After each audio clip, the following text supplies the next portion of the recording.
onto the Rokani Media Football. And your predictions will be called in here, you know.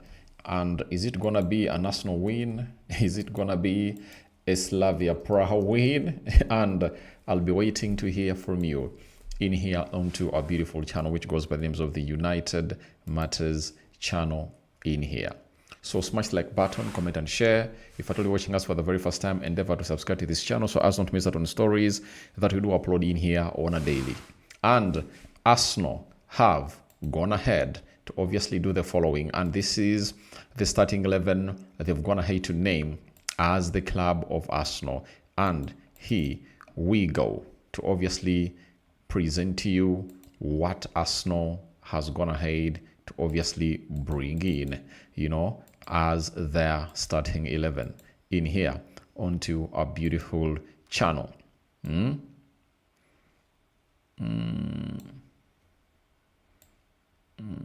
All right, something that I'm still fixing.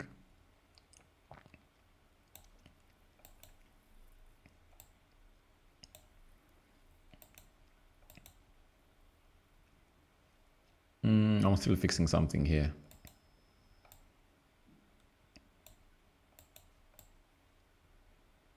Yep, I'm trying to fix it here and see to it that it really fits on well. Now, the starting 11 of Arsenal.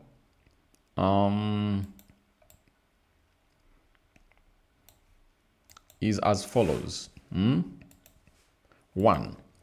Raya, Saliba, Gabriel Magalhaes, Hincapi, Declan Rice, Nogard, Nwaneri, Saka, Trossard, and Merino. The bench has Setford, Rogers, Fedrokocheski, Mosquera, White, Heze, Carafiori, Lewis Kelly, Max Dowman, Sago Jr. is back, and Harriman on Nos onto the bench. We go to the side of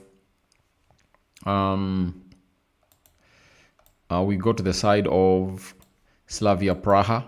They do have the following, and it is Markovic, Vek, Chaloptek, Zima, Moses, Zafarias, Sadilek, Mbodgi, Provodi, Chori, and Sanyang.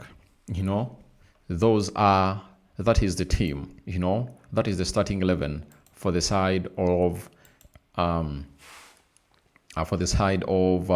Slavia Praha into the mix, as they obviously get ready to obviously face off with the team known as Arsenal. We get into the what is called the confirmed starting 11 in here, and the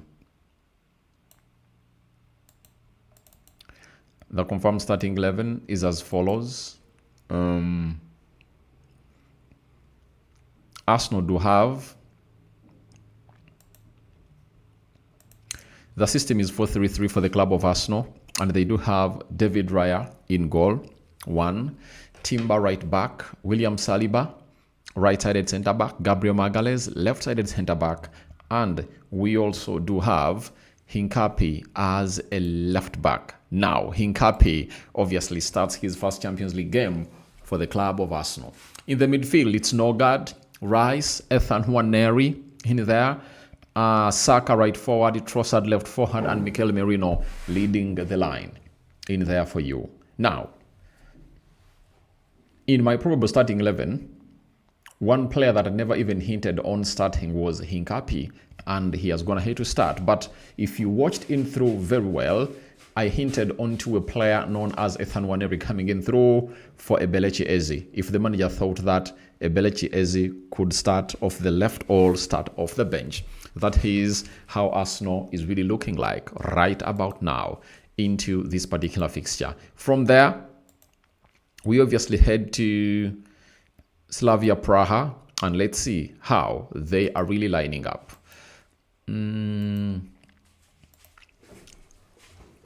Markovic in goal, Kristin, Choplotek, Zima. They are playing a 3-4-3.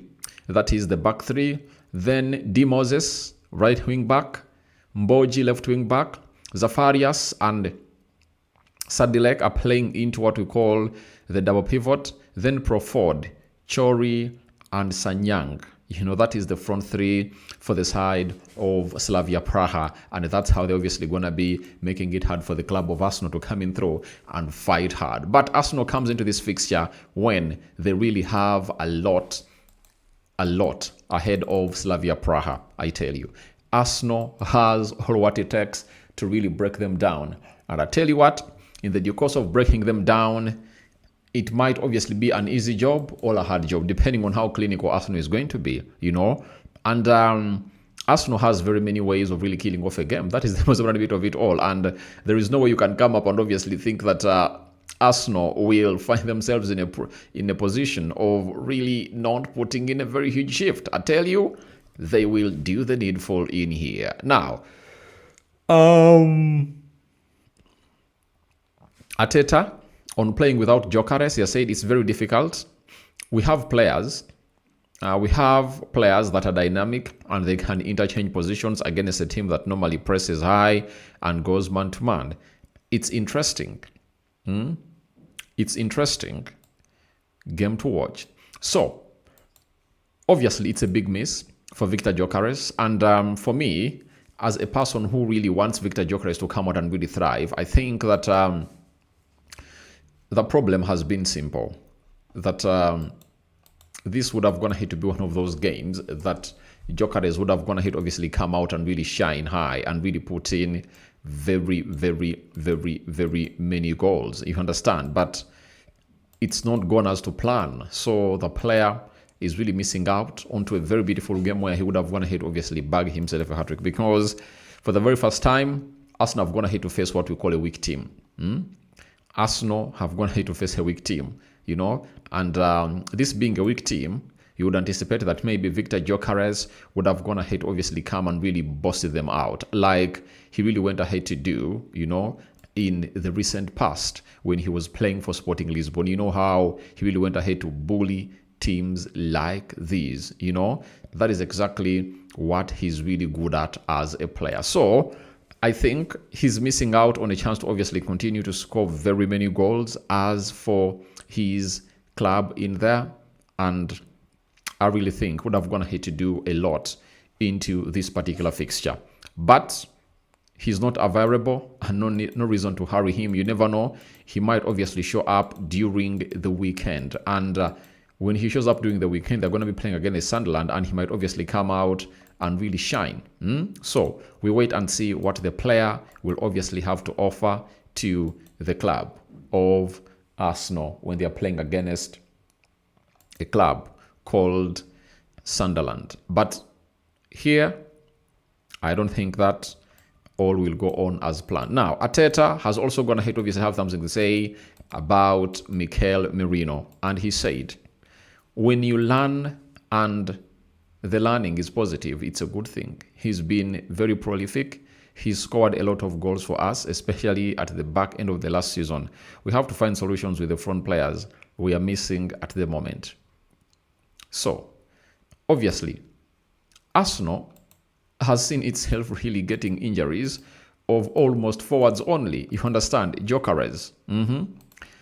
You can talk about Madueke, Kai Havertz, Gabriel Jesus, Martinelli, close to 6 players are really injured who are really forwards. And if you're a manager like Mikel Arteta, you need to obviously find out a solution for what your team,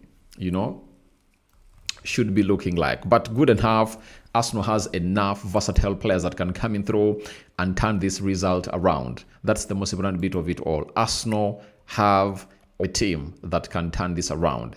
Now, on Nwaneri, he has said he deserves his chance. He's played different kinds of minutes in the Premier League and the Champions League. Today, he has a great opportunity.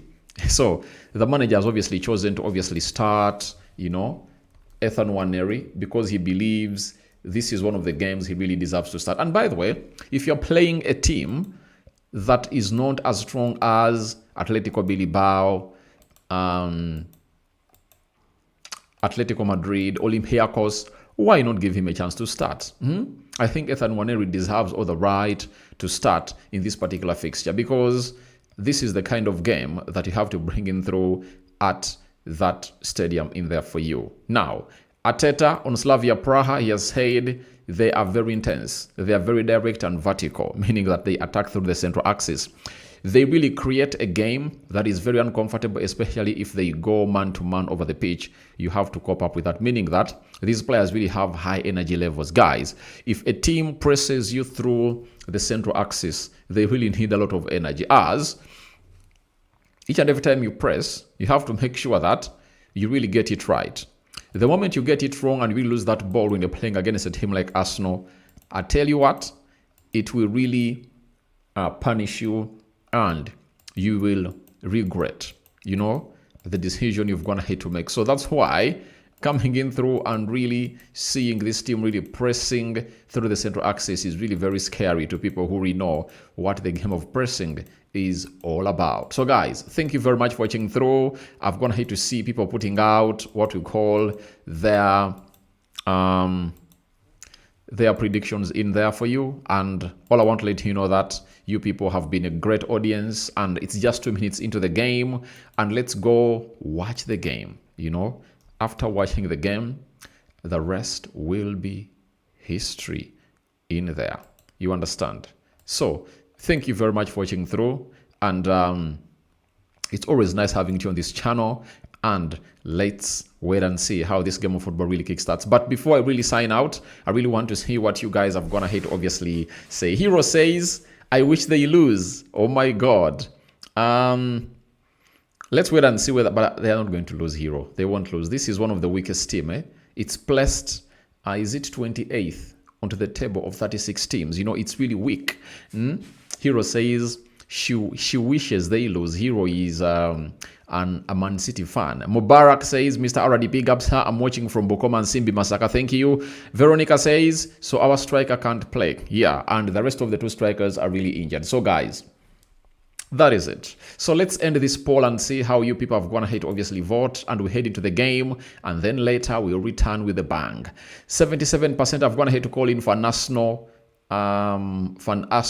win. 19% have gone ahead to call in for a Slavia Praha win, and 4% have gone ahead to call in for a draw of Arsenal. Rokani David is my name, and thank you for obviously keeping it the Rokani Media Football. And we're signing out for now. See you when the game of football is done and dusted, as we bring you the match